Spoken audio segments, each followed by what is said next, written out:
Alam niyo po, nung some months ago, nakagat ako ng aso. Kinalakhan ko na kapag ang aso ay namatay, magpabakuna ka na. Yun ho yung, di ba, yun ang alam natin pagdating sa rabies. Kapag namatay yung aso, talagang dapat magpabakuna ka. Parang optional pa, kung magpapabakuna ka, kung buhay pa yung aso, may certain period, sapagkat baka bakunado yung aso. Kung bakunado, di wag ka na magpabakuna. Safe naman. Dati, nung bata ako, meron kasi naging aso na 3 beses ako nakagat. Isang aso lang yun. Nung tuta, sa kamay, nung medyo malaki na, sa isang binti, at nung matanda na, sa binti. At namatay yung asong yun sa katandaan. Pero kapag nakakagat ng aso, isa rin sa sinasabi ng matatanda ay bawang lang ang katapat. Hindi ko alam kung igigisa yung sugat, basta alam ko, kukuskus mo lang. Subalit, later on, nalaman ko, pag kang gagamit ng bawang, panggisa lang yan. Subalit, nung ako nakagat, at ako'y nandun na nga sa RITM, sabi ho kasi si Dr. Alun, nung sinabi ko yung sugat, sabi niya, pumunta ka na ng RITM. Gabing-gabi na yun, pumunta ako. Then sabi ko doon sa doktor, alam niyo, kakakagat lang po, nung isang araw lang eh. Buhay pa naman yung aso. Sabi nung doktor, Sir, pag namatay yung aso, huli na. Wala na ho kami magagawa. Knowledge have consequences. Kaya ngayon, pag may nalaman ako, nakalmot man lang ng pusa o aso, sabi ko, magpabakuna ka. Kasi kahit na bakunado, hindi na rin pala garante yun. Knowledge is very important. Amen? Minsan nakala natin, wala namang mawawala kung gagawin mo. Halimbawa, sino sa inyo? Di ko na patata sa kamay, nakakaya eh. Sino sa inyo yung nabasa ninyo na maghiwa ka lang ng sibuyas, lagay mo sa isang sulok ng kwarto mo para ma-purify ang hangin? Meron po ba sa inyong gumawa nun? Huwag nyo na akong gagawin. Sayang lang ang sibuyas. Sayang lang. Hindi yung totoo yun. Hindi yung totoo. Maring sabihin nyo, inosente lang. Pero, the fact na sayang, yung sibuyas, kung susundin mo yung knowledge na alam mo, na wala naman pala magagawa yun, makakatipid ka rin if you look at it in the long run. Mahalaga talaga ang kaalaman. Alam nyo, ang tendency ngayon ay para bang ang habol mo sa church ay you would feel good. You would be encouraged. You'll be, yung bang pag-attend mo sa church, uuwi ka ng magaan ang iyong pakiramdam. But maganda naman talaga ang salita ng Diyos ay nakapagbibigay encouragement. But we have to remember this, na ang pananagutan ng tagapagturo ay hindi lamang sabihin yung gusto nating marinig. Ang pananagutan ng sino mang tagapangaral ay sabihin kung ano yung kailangan nating marinig. Kaya may mga pagkakataon na kahit na ang feeling namin, ang mensahe ay hindi ito yung feel good. But if it is something that we need to learn, kailangang ituro. I would be remiss in my duties as a pastor kung ang isipin ko ay ituro ko ano lang yung popular, kung ano yung magugustuhan ng tao.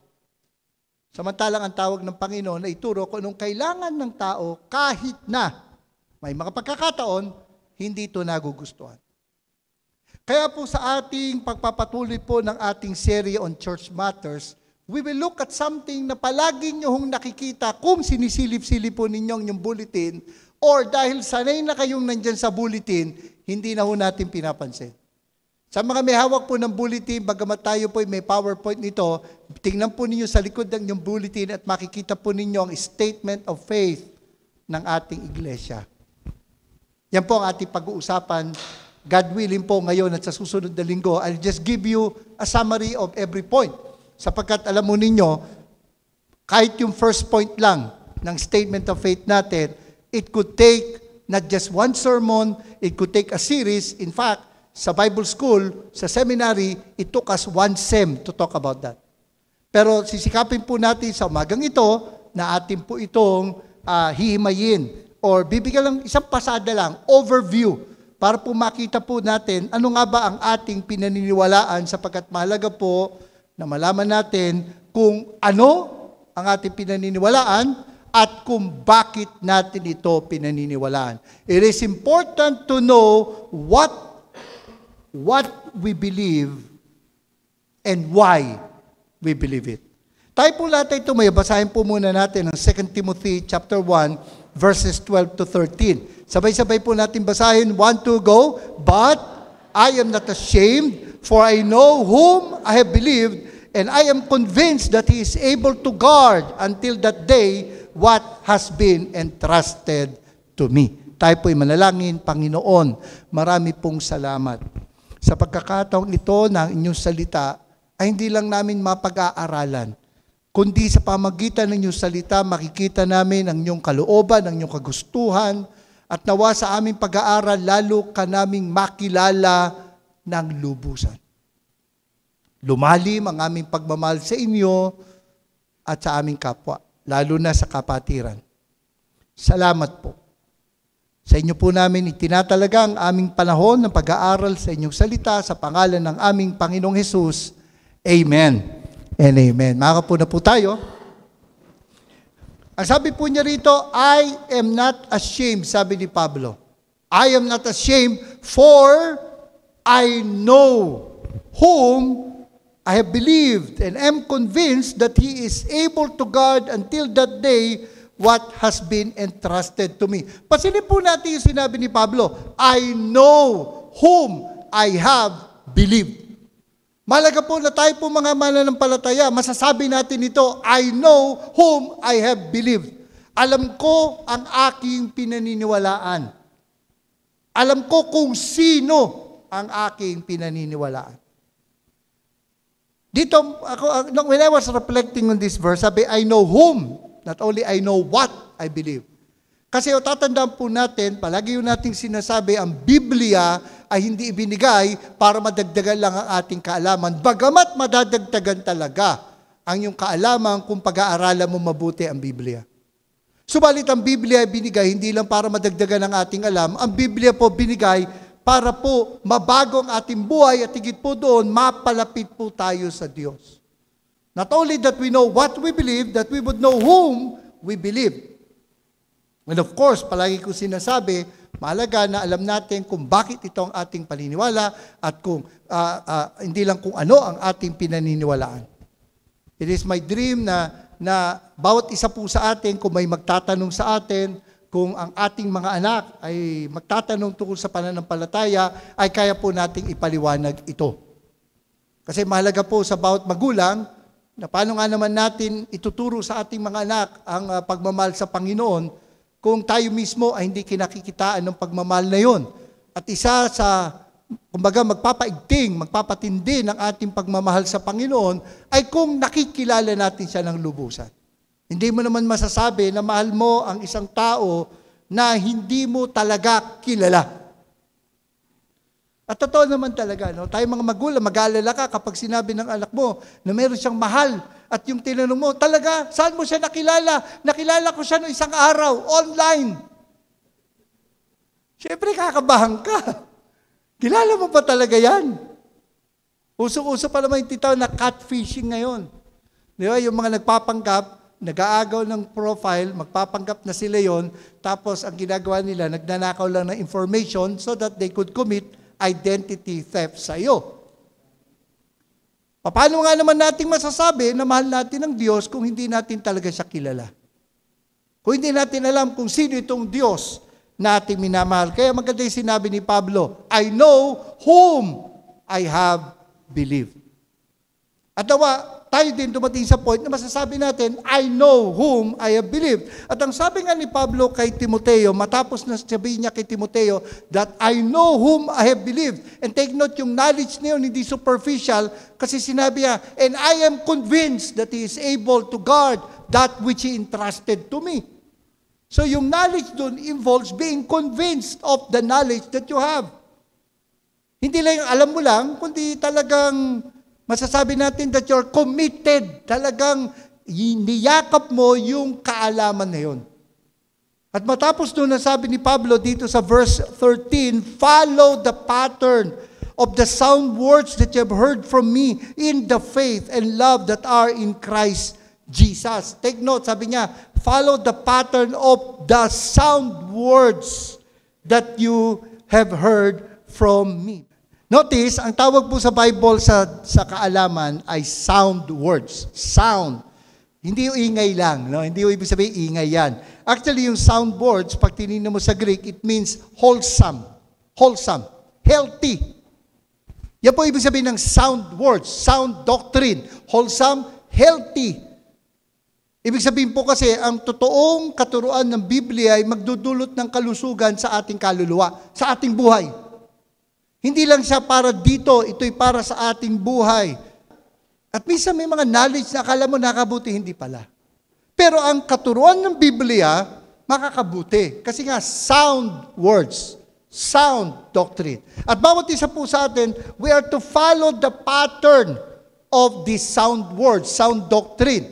Ngayon po, sa ating pong statement of faith, kasi talagang mang originally, kahit to sa ating lumang membership class, talagang i-go through ito.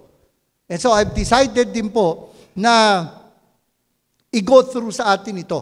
Ito po, bagmat hindi natin matatapos itong 10 items na to, kundi mapapasadaan lang po natin bawat isa, pero I pray that you would be able to grasp yung pong concept na tinutukoy dito. So let's look at the first item. Sabay-sabay po natin basahin. 1, 2, go. We believe the scriptures of the Old and New Testament to be verbally inspired by God and inerrant in the original writings, and that they are of supreme and final authority in faith and life. No po? Una po, take note na ang kasulatan, ang kinikilala lang po natin na salita ng Diyos ay ang nasa luma at bagong tipan. Ano mang nasa labas po noon? 66 books. From Genesis to Revelation. In the Old Testament, Genesis to Malachi. In the New Testament, Matthew to Revelation. Ano mang labas po doon ay hindi po natin kinukonsider na kasulatan. Yung pong, kung kayo po nakakabili po ng Biblia sa bookstore, at makikita po ninyo, meron pong krus, tapos pag tinignan sa loob, may nihil obstat imprimatur.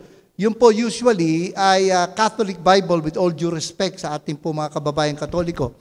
Pero pag tinignan po ninyo, they have more than 66 books. Sa pagitan po ng Malakay at saka ng Matthew, meron pa pong dagdag na mga aklat, katulad ng Tobit, Maccabees, Bel at ang Dragon. May Susana, may nakalagay po doon. Yun po ay hindi po natin kinikilalang bahagi ng salita ng Diyos. Okay, sapagkat kung ating pong pag-aaralan, kahit si Jesus Christ, hindi siya nag-quote mula doon sa mga aklat na yun. Jesus quoted mostly from the Old Testament, but never doon po sa tinatawag na deuterocanonical. Yun po nga yung mga aklat na between Malakay at saka Matthew. Usually, ganon ang setup. Subalit, may mga Bible, inihahalo na rin. Kaya ako sa inyo, bilangin nyo rin yung aklat na nandun. Kapag more than 66, hindi nagdago doon sa Biblia ang hawak nyo. You can still use a Catholic Bible if you read kung ano yung talagang bahagi ng Biblia. Sabi nga ni Martin Luther, magandang basahin pero hindi salita ng Diyos. Hindi tayo sakop nito, hindi tayo dapat magpasailalim doon. Ilan po yung ating kinikilala. No, we believe the scriptures of the Old and New Testament to be verbally inspired by God. Ano ibig sabihin ng verbally inspired by God? Ibig sabihin po, sa himala na tinatawag na inspiration, pati yung mga choices ng words na pinili ng manunulat ay gabay ng Diyos, ginabayan ng Diyos. Kaya kapag nag-aaral tayo ng Biblia, pati yung sa Greek, ganito yan. Ang talaga, ibig sabihin ng salitang ito ay ganito. Kasi nga, we believe in the verbal inspiration of the Bible. Na bawat salita ng Biblia, sabi nga ng Matthew chapter 4 verse 4, man shall not live by bread alone, but by every word that proceeds from the mouth of God. Kaya we believe in the verbal inspiration of the Bible. Na ito po ay ibinigay ng Diyos sa atin. Na kapag binasa po natin ng Biblia, kinakausap po tayo ng Diyos. Yan po ang ibig sabihin, simple lang, ng verbal inspiration. At ang ibig sabihin po ng inerrant, na po, ang Biblia ay hindi lamang po walang mali sa nilalaman. Or hindi lamang walang mali sa itinuturo, walang mali din sa nilalaman. Ganong katindi ang inspiration. Hindi lang siya walang mali sa itinuturo, kundi wala ding mali sa nilalaman. Mahalaga po yun. Sapagkat sa panahon po natin ngayon, may mga nagtuturo na maaaring ang Biblia magkamali sa ibang mga detalye, okay? Pero, walang mali yung tinuturo. Medyo problema po yun. Problema po yun. At tawag doon, limited inspiration. Kasi po, how can I trust the Bible sa itinuturo nito kung may mali yung sinasabi niya? Nasusundan po ninyo? Kasi sabi ni Lord, John 17:17, your word is truth. Your word is truth. Take note. Sinabi ni Lord, truth. Hindi niya sinabing true. Ang sabi niya, truth. Your word is truth. Hindi niya sinabing your word is true. Magkaiba po yun. Bagamat totoo pareho yun. Sa Old Testament, sinabi na ng Bible, the word of God is true. Pero bakit sinabi ni Jesus, your word is truth? Ang iyong salita ay katotohanan. Hindi lang sinabi ng Panginoon, ang iyong salita ay totoo. Kasi pag sinabi mong totoo, merong ibang sukatan na magsasabi na ito ay totoo. At ang sukatan na yon ay lalabas na mas mataas pa sa Biblia. Subalit nang sinabi ni Kristo na ang salita mo'y katotohanan. Ang ibig sabihin po, hindi lamang itinuturo ng Biblia kung ano ang totoo, ang Biblia mismo ang sukatan ng totoo. Ito ang standard. So, pagdating doon sa inerrancy, tawag po dyan inerrancy, mahalaga pong panghawakan natin ito na ang Biblia walang mali sa nilalaman at itinuturo. Kasi halimbawa, let's say, pag tumingin ka sa Facebook Marketplace, nakita mo na may nagbebenta ng kotse. At mukhang magandang deal. No? Isa pa sa mga Facebook, nakalagay pa kung lady-owned, Nax. Alam niyo ba ibig sabihin pag nilagay lady-owned? Maingat ang may-ari. Hindi yun. Pag sinabi lady-owned, maingat yung may-ari. Ibig sabihin. Baka may kurtina pa yun, yung kotse. No? Tapos, binanggit doon, mababa lang ang kilometrahe. Wow! Mababa lang ang kilometrahe, hindi pala aksidente, hindi pala re-repair. Bargain to ah. So, kinontak mo yung seller. By the way, nabanggit dito sa advertisement, kulay pula yung kotse. Ngayon, nung nagkita kayo, ang dalang kotse, itim. Would you believe that yun yung mismong kotse na binanggit doon sa advertisement? Naniniwala po ba kayo? Hindi lang ito, minor detail lang, nagkamali lang. But still, pag doon pa lang sa kaya mong sukatin, kita-kita mo naman kung kulay itim yun o pula, malibalala kung color blind ka eh. Kung yung minor detail na yun may problema, paano yung kilometrahe niya? Kung hindi na tamper yun. Paano mo malalaman? Of course, alam na may iba, may katok-katok lang yan eh. Malalaman mo kung nabangga na eh. Pero yung katulad ng repair, how would you know? Hindi mo na unless may kasama kang mekaniko, usually you don't see that. So kung may problema sa detalye na kaya mong sukatin, may problema sa iba pang detalye na hindi mo kayang sukatin. Kaya nga pinaglalaban natin ng Biblia ay walang mali, hindi lang sa tinuturo, kundi sa nilalaman. Kasi kahit sa batas, sinasabi na falsus in unus, falsus in omnibus, sana tama yung pagkakaanok sa Latin. No? Pag may mali sa isang bagay, mali na ang kabuuan. Subalit ang Biblia po, pag sinabi niya ang pangyayaring ito naganap sa lugar na to, yun talaga nangyari yun. Yun po ang ibig sabihin ng inerrancy. At dahil po doon na ang Biblia po ay mapagkakatiwalaan, ito po ay binigay ng Diyos sa atin, Ang sabi po that they are of supreme and final authority in faith and life. Pansinin po ninyo pagkakadescribe, supreme and final authority. Kasi may iba pa ho tayong magagamit sa pag-aaral ho talaga. Yung sa theology kasi ay kasama din po ang philosophy, kasama ang logic, kasama ang science. Kaya ho, kung may magtuturo sa inyo, nagtataka talaga ako ba't may napapaniwala eh. Alam niyo bang may mga nagpapakilalang Christian na naniniwala na ang mundo ay flat? No, sister, maniwala ka, meron talaga. Parang nag-aral naman tayo sa mula pa elementary, sinabi na, anong shape ng mundo? Eh, sabi nila, hindi, kasi sabi sa Bible flat. Talaga, saan sa Bible sinabi yun? Di ba? Nung tinukso si Jesus, basahin niyo kung gusto niyo, Matthew chapter 4. Again, the devil took him, verse 8, to a very high mountain and showed him all the kingdoms of the world and their glory. And he said to them, all these things I will give you if you fall down and worship me. Brad, kung bilog ang mundo, papaanong naipakita ang lahat ng kaharian? Flat ang mundo. Napapahilig si sister. Hindi ko tinuturi sister. Disagree ako doon. Kasi, unang-una, alam natin sa science, bilog ang mundo. Actually, ang sabi nga nila, pag nasa tuktok ko ng Everest, nandun ko sa mismong tuktok ka, kasi hindi pala sinabing pinakamataas, sabi, very high mountain. So, malamang hindi Everest yan. So, sa Everest, which is the highest mountain, pakikita mo yung curvature ng mundo. At siyempre, outer space, nakita rin ho yun. Di po ba? Pero, how do we interpret this now?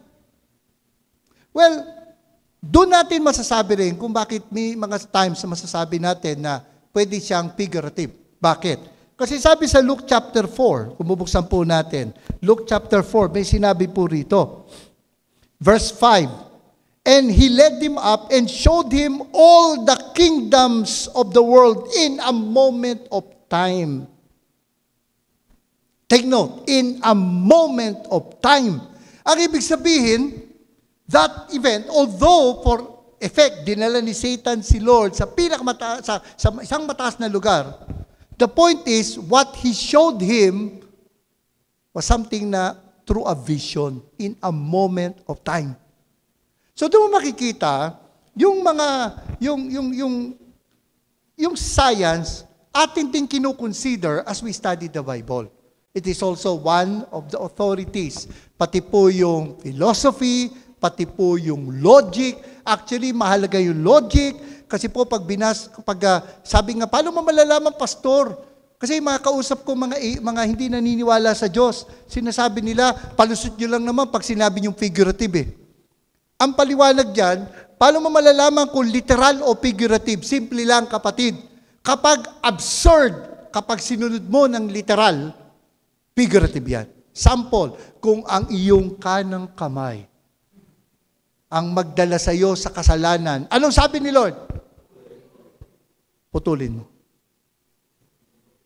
Sino po sa inyo ang nagdulot na ng kasalanan ng iyong kanang kamay? Medyo napingot mo yung asawa mo, napitik mo sa ilong, di ba? Pag sinunod mo yon, sino kaya sa atin ang wala ng kanang kamay? So, it's not literal. Logic dictates, it's figurative. At saka take note, kanan. Paano kung kaliwete yung tao? Hindi siya nagkakasala sa kanang kamay niya. Kasi kaliwete. Actually, kanan, kasi ang symbol lang nun, ito yung usually naman natin ginagamit, walang anumang bagay na napakahalaga na kung ito ay makakapigil sa pagsunod natin sa Diyos, hindi natin isusuko. Kailangan isuko natin kahit na napakahalaga dito sa atin. Kaya binanggit, kanang kamay, kanang mata, it is figurative, logic. However, kapag ang mga example, ang mga pangangatwiran ay salungat na sa sinasabi ng Biblia, ang Biblia pa rin ang sukatan. It is our supreme and final authority. So minsan, may mga conclusion ang science na salungat naman sa ating paniniwala, then we have to hold on to what the Bible said instead of what science claims. Actually, hindi yung science ang may kagagawa nun, yung scientist ho. At tatandaan po ninyo ito, ang science po, actually, mga magagaling na scientist, mga Christian eh.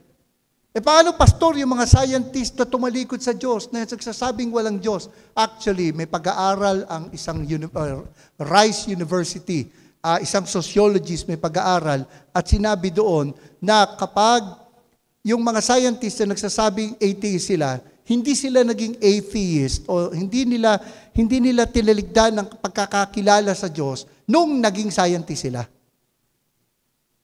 May question na sila sa Diyos bago pa sila naging scientist, ayon sa pag-aaral ng isang sociologist. Kumbaga, confirmation bias lang o nung naghanap lang sila ng gagamitin nila sa pag-aaral nila para ipanlaban sa Diyos, pero mali na yung pagkakaintindi nila sa mga bagay na iyon.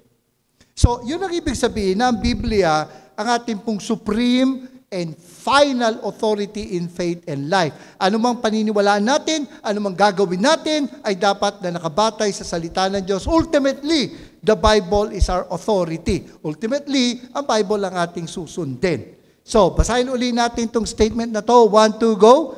We believe the scriptures of the Old and New Testament to be verbally inspired by God and inerrant in the original writings, and that they are of supreme and final authority in faith and life. By the way, bago tayo mag-move on sa pangalawa, baka na-miss nyo yung 66 books. Bigyan ko lang kayo na simpleng paraan para matandaan ninyo kung ilan ang aklat ng Biblia. Okay? Ilang aklat sa Old Testament? May sabi ko, 39, ha? Alam niyo, ha? 39. Now, para po sa mga baka makakalimutin, paano mo matatandaan na 39? Okay, simple lang. Ilang letra ang Old?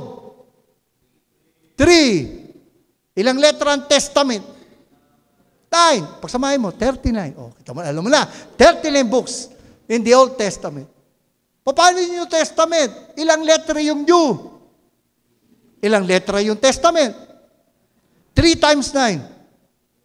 There are 27 books in the New Testament. Subukan nyo, bilangin nyo. 39. Pero maganda, memorize nyo ang pangalan ng mga aklat. Para kapag may na-encounter kayo, kasi minsan maggulat ka, may magpo-post sa Facebook, mula sa Tobit. Tobit. Sa amin, sa kalsada namin, sa Phil Heights, may Tobit. Pero hindi ko dapat nasa Biblia yun. Di ba? So yan po ang ating paniniwala pagdating po sa salita ng Diyos. Sabi nga po sa 2 Timothy, chapter 3, verse 16 to 17. And I would encourage you also to memorize verses hanggat magagawa natin. All scripture is given by inspiration of God and is profitable for teaching, for reproof, for correction, and instruction in righteousness, that the man of God may be thoroughly equipped for every good work. Yun po yung ating pinaniniwalaan pagdating sa salita ng Diyos. Now, basahin po natin ito. 1, 2, go. We believe in one God, eternally existing in 3 persons, Father, Son, and Holy Spirit. Paliwanag po natin, ibig sabihin tayo po, ang ating po iglesia, naniniwala sa Trinity.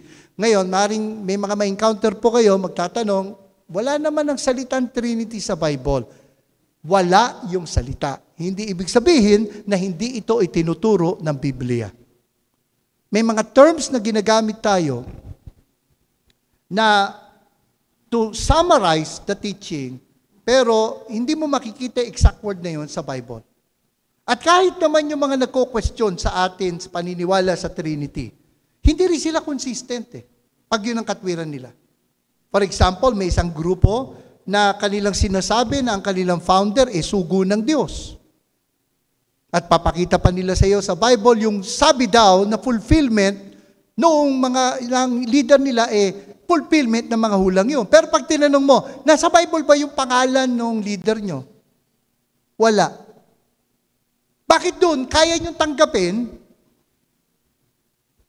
Dahil sabi nyo, yung prophecies tumuturo sa kanya kahit hindi siya specific binanggit sa Bible. Pero yung Trinity, hindi nyo kayang tanggapin just for the simple fact na wala yung salitang Trinity sa Bible. Ang tanong ba, tinuturo ba yung konseptong iyon sa Biblia?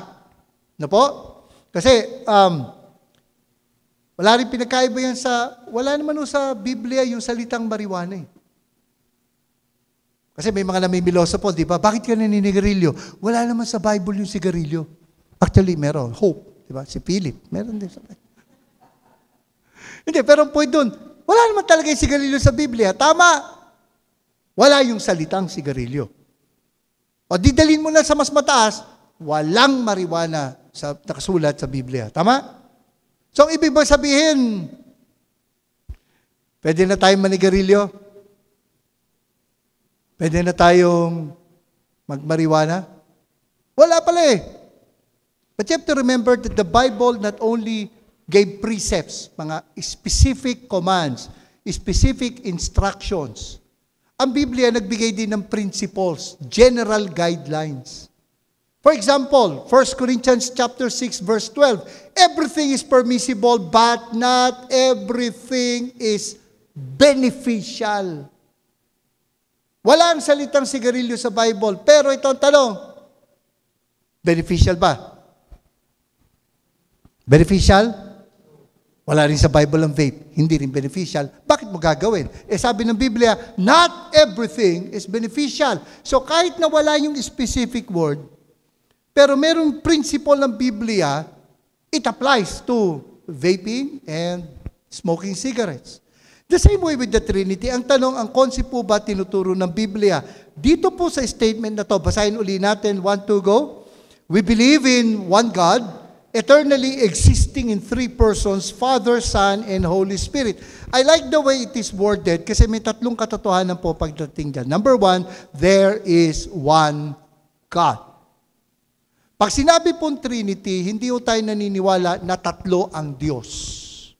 Isa po ang Diyos. There is one God. Ano mang sasalungat doon, hindi ho tinuturo ng Biblia. But, tandaan nyo rin ito, there are three persons. Pag sinabi pong person, ibig sabihin, may isip, may kalooban, may damdamin. Mind, will, and emotion. Sabi nga, or heart. At example, may mga nagsasabi ng Espiritu Santo ay hindi person, pero sabi ng Bible, do not grieve the Holy Spirit. There are three persons, hindi po one person. Hindi po katulad ng mga nagsasabi na si Kristo, siya yung Ama, siya yung Anak, siya yung Espiritu Santo. Hindi po natin kaisa yun. Tawag po doon, oneness. Yung naniniwala that there's only one person of God. So, there is one God. Pangalawang statement, there are three persons. At yung Father, Son, and Holy Spirit, each person is called God in the Bible. Yung Father, wala na tayong tanong doon. Talaga naman tinawag God the Father. Pero yung anak, tinawag ba siyang Diyos? Well, sabi sa John chapter 1, bagamat we can quote it from memory, pero it would be good for the sake ng iba po that we look at the Bible. Buksan po natin ang ating Bible sa John chapter 1, verse 1. At ang sabi po rito, in the beginning was the Word, and the Word was with God, and the Word was God. And then verse 14 ang sabi, and the Word became flesh, and it dwelt among us, and we beheld His glory, glory as of the only begotten from the Father, full of grace and truth. And so ito pong word na to, ito po yung anak, si Jesus. And take note ng description sa word. Akit po natin sa taas. In the beginning was the Word. Wala siyang pinagmulan. Siya ay nandun na sa pasimula pa lang. In the beginning was the Word. And the Word was with God. Kasama siya na ng Diyos noon pa. Sabi nga, He was in the beginning with God. Sabi sa verse 2. And take note yung the Word was God. Actually, pag inaral mo sa Greek, ang sinasabi dyan ni John ay ganito. Kung ano ang Diyos, ganun yung salita. Na itong kasama ng Diyos, kasi kasama din niya ang anghel eh. Pero itong kasama niyang ito, kapantay niya. Yan ang ibig sabihin ng in the beginning was the Word, and the Word was with God, and the Word was God, at ito pong kapantay ng Diyos na to ay nagkatawang tao. At ito nga po ang anak ng Diyos, ang Panginoong Jesus. And so, tumigil lang tayo sandali sa series natin sa John. Palagay ko, ilang beses ko nang inulit-ulit, hindi lang naman ng John chapter 1, verse 1, and 14, ang nagpapatunay na si Kristo ay kapantay ng Diyos, kapantay ng Ama. Hindi siya yung Ama, pero kapantay niya yung Ama. And of course, yung Holy Spirit, buksan lang po muna natin sa Acts chapter 5, verse 3 and 4. Acts chapter 5, verse 3 and 4. Ito po yung pagkakataon na si Ananias at Sapphira ay nagkasapakat, nagkutsabahan para nagbigay sila ng offering, pero ang sabi nila, ganito kalaki binigay nila, yung pala hindi ganun talaga kalaki. Nagsinungaling sila, gusto lang nila ng accolades, gusto lang nila yung papuri. At ang sabi ni Peter sa kanya, tingnan niyo po sa verse 3. But Peter said, Ananias, why has Satan filled your heart to lie to the Holy Spirit? Kanino po siya nagsinungaling? Kanino po nagsinungaling? Sa Holy Spirit. But Peter said, Ananias, why has Satan filled your heart to lie to the Holy Spirit and to keep back some of the price of the land? While it remained unsold, did it not remain your own? And after it was sold, was it not under your control? Why is it that you have conceived this deed in your heart? You have not lied to men, but to God. Sa verse 3, sinabi, He lied to the Holy Spirit. Sa verse 4, sinabi, He lied to God. And so dito po natin makikita that the Holy Spirit is considered equal with God. Pero tingnan niyo yung tatlong statement. There is one God. We believe in one God. This God eternally exists in three persons. There are three persons. And each person, Father, Son, and Holy Spirit, is called God in the Bible. So makikita niyo yung tatlong yon. Dapat wala kang i-deny sa tatlong yon kasi sasalungat ka sa Biblia. Hindi mo pwede sabihin dalawa o tatlo ang Diyos o maraming Diyos because there is one God. Hindi mo pwede sabihin meron pang higit sa tatlo na persona at isang persona lang kasi nga there are three persons. Sabi nga sa Bible, baptize them in the name of the Father and of the Son and of the Holy Spirit. And each person is called God. Hindi pwedeng sabihin na yung Ama, Almighty God, yung Anak, Mighty God. May mga nangangatwiran ng ganun eh. Kasi nga naman si Kristo, tinawag sa Isaiah 9:6, Mighty God. Kaya ang katwiran nila, see, the Father is Almighty, then Jesus is not equal with God because tinawag siyang Mighty God. Pero pag tinignan mo sa Hebrew, yung Mighty God at yung Almighty God, pareho lang ng kahulugan yun. Kaya hindi nangangahulugan na dahil tinawag si Kristong Mighty God, He's less than the Father. No, Jesus is equal with the Father. And then the Holy Spirit nga, tinawag din sa Biblia ang God. So, each person is called God. Hindi pwedeng sasabihin, ang Ama, ang una niya nilikha ay si Jesus. Pagkatapos, lahat nilikha na ni Jesus. May nagtuturo po noon. Si Kristo ang unang nilikha, tapos sumunod ng yung ibang mga nilikha si Kristo na gumawa. Hindi, no? First created, ang sabi nila kay Kristo. Hindi po, no? Each person is called God. By the way, yung three person, very important po yan. Tsaka yung one God. Alam niyo kung bakit? Meron din naman nagtuturo. Nakikita ho niya, palagi-ikot yan. Hindi lang nakakapasok sa subdivision natin. Pero meron po mga yung naglalakad na nakaputing polo na may itim na nameplate. Na po? At ang pagtinanong, kung tatanong mo sila mabuti, at kung magiging tapat lang sila, kung didiretsahin natin, ang turo po nila, ang Diyos ay si Adan. Yes. At bawat isa sa atin ay pwedeng maging Diyos. At magkakaroon tayo ng sarili nating planeta na yung ating asawa, kasama natin doon, at ang mga magiging anak natin na mga soul beings ay magiging Diyos din ng kanilang sariling planeta. Yun o yung turo ho ng grupong yon. Polytheistic ho yun. Sabi ng Bible, there's one God. Hear, O Israel, the Lord our God, the Lord is one. At hanggang 3 persona lang po. Hindi nalalampas doon. At ang bawat persona, bagamat siyempre po, meron silang hierarchy, may pagkakaiba in the sense that the Father planned the redemption, the Son executed the plan, and the Holy Spirit applies the benefit of the death of Christ on the cross. Pero hindi ibig sabihin na bagamat magkakaiba sila ng aspeto o ginagawa, hindi na ho sila magkakapantay. Sabi sa Ephesians 1, the Father selected us, the Son sacrificed for us, and the Spirit sealed us.